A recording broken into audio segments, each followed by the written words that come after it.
American Assassin is directed by Michael Cuesta. I believe that's how you pronounce his name. He's the guy who did Dexter. Yeah, he created the shows of, I believe he directed and produced some of the 6 Feet Under, Dexter and Homeland. And Homeland Blue Bloods, Yeah. And this film stars Dylan O'Brien, Michael Keaton, and Taylor Kitsch. And it's a spy film that is basically about a guy named I'm not familiar with the characters' names. Yeah. I can't remember the characters' names, but it starts off where pretty much, and Dylan it's in the O'Brien. trailer. It's in the trailer. Dylan O'Brien, he's on a vacation with his girlfriend, and you pretty much see her get killed in the trailers. Yeah, and so the film is basically about him wanting to join the CIA in order to get revenge on the terrorists and go after the ones that were involved. And now, I wasn't really, to be honest, I wasn't really looking for this movie that much, because when I first saw the trailers for it, I just kind of felt like it was one of those movies where it's like any typical spy film. Yeah, that was my issue. It just looked generic. We get these like maybe 10 times a year. The only thing that sold me into giving it a shot was Michael Keaton. Yeah. Other than that, I probably would have never went and seen this movie. But I mean, it's just that's what it was kind of like when I looked at the trailers. I was like, oh man, we get these like 10, 15 times a year. Yeah. They generally don't bring nothing new to the table. But with Michael Keaton, I said let's give it a shot. Yeah, because in this movie, Michael Keaton, it's Dylan O'Brien's character gets away to go after the terrorists by being trained by Michael Keaton and at his training camp in order to basically be the best of the best for the CIA. Yeah. And their plan is to go after not only the terrorists that are involved, but also there's a storyline going on with Taylor Kitsch's character, who is known as the Ghost, and due to some history with him and Michael Keaton. Yeah. And so, yeah, like you were saying, I wasn't really looking for this movie much because it feels like we get a lot of these generic type action films all the time. Yeah. Well, these type of spy thrillers. Yeah. But yeah, like you were saying, I was really looking forward to it, only for Michael Keaton, because it seems like this is the year for Michael Keaton. Like, he starred in 3 movies, three movies this year that have come out that he's always got me sold. And he's always going to be good in everything he does, even though we don't know the material of the movie. So far, I've been pleased with his movies this year, and he's always a guy that will never do anything bad. And if the movie ends up being bad, he's the best part of it all. Yeah. So I already knew I was going to love this movie, and lo and behold, he sold the show for me. Just him. Now we're gonna get into our pros about this film. Yeah. So basically, to give my pros away, I liked Dylan O'Brien's performance. I thought that he does have. I've actually kind of admired him as an actor with the last few movies I've seen him. I haven't seen any of the Maze Runner films, so I can't judge those. But from other films I've seen him, like Deepwater Horizon, it shows that he does have range. And I think that he does have potential to show a lot of his acting in a lot of films that are coming out. And he does pull it off here. I do agree.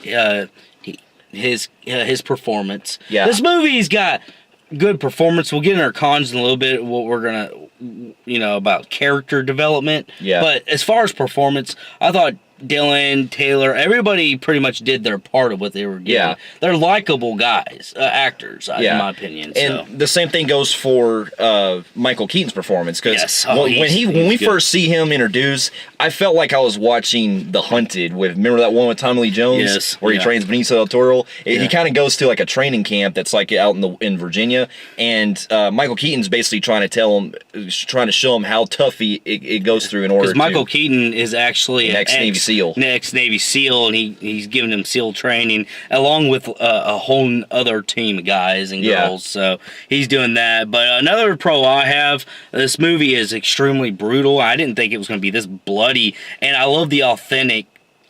There's movies, this could be hit and missed in action films. There's action films that can really pull up gunshot wounds that look realistic, and this movie did show that, so I praise him for that. Then there's movies that don't do it right, and you can tell it's CGI like shots. Hitman's Bodyguard. Yeah, like Hitman's Bodyguard. This one actually looked authentic. There's some pretty brutal ass scenes in this, like get stabbed in their foot and then tearing it, and then blood just squirting out, taking fingernails off, and heads getting blown out, and the blood just bursting out of their head. Yeah. So this movie has its brutality, and I didn't think the movie would have this much brutality. That's what I'm saying. And plus, Yeah. well, going back to Michael Keaton, this is probably one of the most craziest performances I've seen him play. Yeah. Because in this one, Michael Keaton is like fucking on like he's so animated in this movie. Yeah. Because when he's training Dylan O'Brien to do all of this, there's parts where he's like, putting the gun in his mouth, and there's actually one scene where he's getting tortured by Taylor Kitsch. Yeah, he's getting pretty tortured. He's pretty like, good, yeah. he's like, It's like, come on, motherfucker. yeah, He's pretty he good. kind of goes yeah. Beetlejuice in some parts. Yeah. Um, Any other good pros? Well, I liked I like Taylor Kitsch as an actor. I think he can be good in in some movies, like for what he's given. With this one, it was a nice change that he played a villain. Yeah. And it was a good practice for a villain because he's about to be in that show called Waco coming out in January. Yeah, because in that, well, And that's like a realistic shit that happened in the early '90s. So I'm really looking forward to see what they can do with that. Yeah. But Taylor Kitsch, he can play the villain if he's given the right material, and if the movie can actually give him a better character development of his character. Yeah. It'd probably help out a lot because I noticed. Sometimes it's really not his fault. It's the fucking how they write the character development. Yeah. And this is one of the films that does kind of fuck the character development kind of up for him, but he's still great. I Yeah. still think I'd like to see him do something where they can make him more like a Nightcrawler type shit. I'd Yeah. like to see him doing something like that. Yeah, And I that's think what- it'd be good, that's- but I enjoyed him. I also enjoyed one of my favorite parts of the film is actually when we get to the training stuff, because Yeah. with the first like 30 or so, about 30, 40-ish minutes of the movie, Yeah. we spend the time where Dylan O'Brien is having to train under Michael Keaton's training. Yeah. And I actually love this little montage they do where him going through like these different like obstacle courses where Obstacle he's courses, kind of and with all going through the like high-tech the high-tech technology. technology with like Yeah. simulations and shit. I Yeah. actually, you know what, I kind of wish the movie would just focus on that the whole Yeah, time. and then kind of like build up to something later on. Unfortunately, I don't do that. We'll get to another con, but yeah, I enjoyed that too. I thought that was pretty cool, clever. I also like the score a little bit in this one. Yeah, this It was- one, I mean, not really to write home about, but it was fine. Yeah, it was fine for what they did. It was not that bad. Yeah, on that. the brutality though, I will admit that, because when they see a lot of the gunshots and everything, they go into some pretty. It seems like they didn't like overdo any CGI, which I appreciated. So I enjoyed that. Until we'll get to the con on that part in Yeah. the last part. But but other than that, I can't really think of much. Plus, there was also not going to spoil anything, but there is something toward the end that I didn't mind so much because it was a different change. I won't spoil what it is, but Yeah. it's something that happens toward the end that I thought was something we don't see too often in action films. Yeah, like you said, I know what you're talking about. I give that a pro too. Not much really going into much detail on the pros or cons, but we do have a lot of cons for this. I'm going to start off with mine. I'm going to start off by saying how watchable the film is. This film also is very standard too. Well, yeah, it's one of those movies that you can pretty much predict the entire film. Yeah. It doesn't bring any new to the table for the genre as far as an espionage type action thriller. Yeah. It's basically it's cut and paste, all stuff we've seen before in countless other films. You know the villain's motive about what he's going to do. It's very generic. And, Yes. And okay, to kind of start off with one of my cons. Well, I enjoy character development. Character development is a big issue. Poor in this. Yes. Like I said, great performances by everybody, and you can be an actor or an actress, and you come in and you can perform really great, or you can be very likable. All three of them are very likable. Michael Keaton was the only one that didn't have he didn't have bad character development or anything. But the other two likable actors, but their characters in this were literally just fucking paper thin. paper thin written. It was like, man. Yeah, like, okay, to start Not with cringy, but it was not. Yeah, to start with Dylan O'Brien, generic. as much as I thought that Dylan O'Brien's performance was decent, I felt like his character was really poorly written to the point, because we're expected him to basically, when the movie starts out, he's basically, just teenager. a regular guy, Yeah. just enjoying life with his soon-to-be wife. Yeah. Because proposes to her. Yeah. After that, when she gets killed and, it looks like he got damaged too, we cut immediately to 18 months later where apparently he's training himself. He's training himself to join the CIA. And then it's like when he joins the CIA, he pretty much already knows shit. He's not really trying to join CIA. He's actually doing his own shit. He's trying to go rogue. He's going to go rogue and find him because he knows the CIA likes to play politics. So he tries to do it. And not only that, they turned him down when he tried to join years ago. So he was like, until he does they see how potential he has in one of his operations, so they end up bringing him into the CIA and say, all right, you're part of us now, and we're going to train you, Michael Keaton.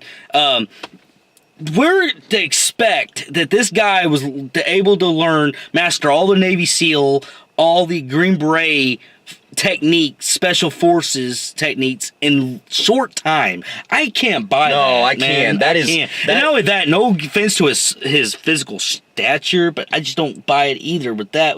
Because he's really not a muscular guy. He's a tiny guy. No, because if anything, not going to go into detail, but there is someone in this film that I was really surprised and shocked. I was like, why couldn't they just make him the main guy that goes after the terrorists? Because there's a character in this film that he's training with that's played by a very popular actor, and I was like, they should have used that guy to go after terrorists because that dude's been in that dude is more in physical shape. Yeah. But anyway, yeah, I had a problem with that. Another thing too I had was Taylor Kitsch. While it was a nice change to see him play a villain, I felt like there was nothing to him. All he wants is, he wants revenge on Michael Keaton because in the past Michael Keaton trained him to become them.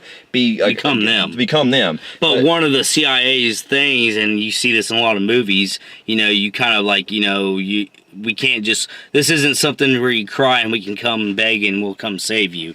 You're kind of like, you're like, you got to train to be on your own, and if you fuck up, man, you're on your own, and that's you. And whatever happens, if you go to a terrorist camp and get tortured or get killed, they kind of write you down as John Doe. We don't know who he is. We're CIA. Yeah. We can't let this make us look bad. Happens to Taylor Kitsch in the past apparently, and that's what he has grudges towards Keaton. Yeah, so, which I found interesting, but at the same time, they didn't go into much detail with it because Taylor Kitsch really is not in this film a whole lot.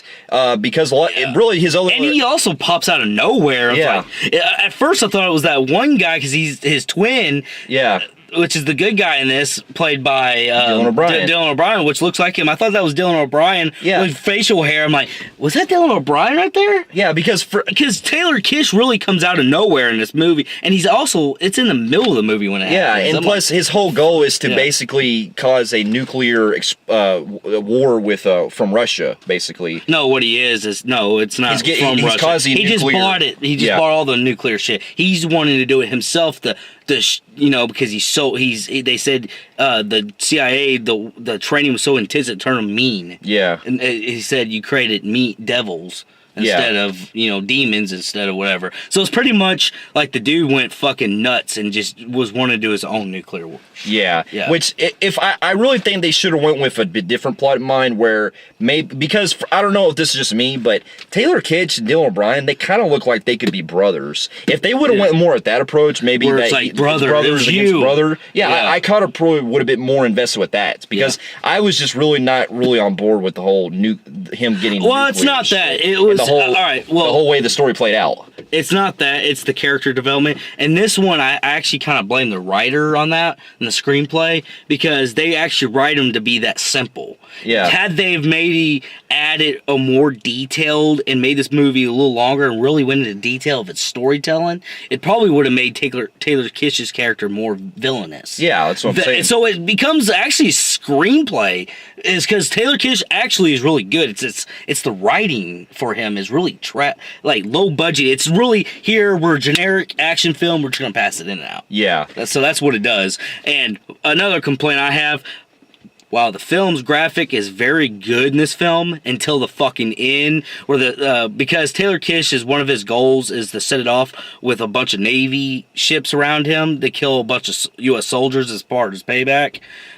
This part is where the CGI really showed. Yeah, and not just that, but I also found a problem with, while I didn't mind some of the action scenes in the film, I did feel like, not that it's shaky, but it feels like the way it's kind of the action scenes are kind of quick cuts so much. Yeah, they are kind of quick to the point that I had a hard time keeping up with. Yeah. Not that I couldn't see what was happening. It's just it went by so fast that I couldn't be fully see everything that was happening. And that's what we're getting a lot of these Hitman movies is like that. I was gonna say it's similar to, if you remember that movie called The Gunman with Sean Penn. It used similar techniques where it's not necessarily shaky cam. It's just that the action moves so quick that you blink and you kind of miss it. Yeah. So I did have a problem with that in some of the action scenes. But yeah, the CGI and with the Navy ships, especially whenever it kind of blended with the water going over the ship, you've been seeing a lot of films this year where they're using the water on top of a Navy ship, and another film that did really bad at that was fucking Transformers that did that. And the Transformers Last Night, which was fucking god-awful, but it did the same shoot a little bit where that CGI, you just can tell the green screen. Yeah. So it's like, oh, man. Yeah. But the film overall doesn't do it. It's just that ending they had to, I guess. And yeah, and plus, cheap. Not just that, but I felt like the film did also drag in some parts because the pacing felt really slow. The very first hour and what do you say, 10, 20 minutes, it was pretty much as off on pacing, preparing to do a sting operation, then you're back to your little operation area where you hide out, and then they do it again. It does feel like, okay. I felt like they could have cut out some things to kind of move it along a lot better. But really, I don't. That's pretty much it, other than hopefully not trying to spoil anymore, but it's a watchable film. But I find this movie to be like one of those films that you can like and you can enjoy it, and it was alright film. It's not the best, definitely not the best. It's got heavy flaws, but it was doable. But I feel like this was a one-time watch for me. Yeah, this is one of those films I can watch. If this would have came out in the 90s, if I would have watched it maybe a Blockbuster for a rental for the weekend, I would say I would pop it in, and then I could live without watching it. Yeah, It's one of those. That's how I describe it. It's not a horrible film. It's like, oh, I'll never watch it again. There are movies that can be good with flaws that you can live without watching. This is one of them. With that, I'm going to give this movie a 6.5 out of 10. Yeah, I'm the same way. 6.5 out of 10 for me as well. Like, I felt like it's one of those movies that's just going to come and go. It's enjoyable, but that's all I need is to watch it once. Yep. So, what did you guys think of American Assassin? Comment below, and if you like what you see here, you can feel free to like and subscribe to our channel. And you can also check out some of our other reviews on here as well. And we'll be seeing you in our next review. We'll see you later. Later.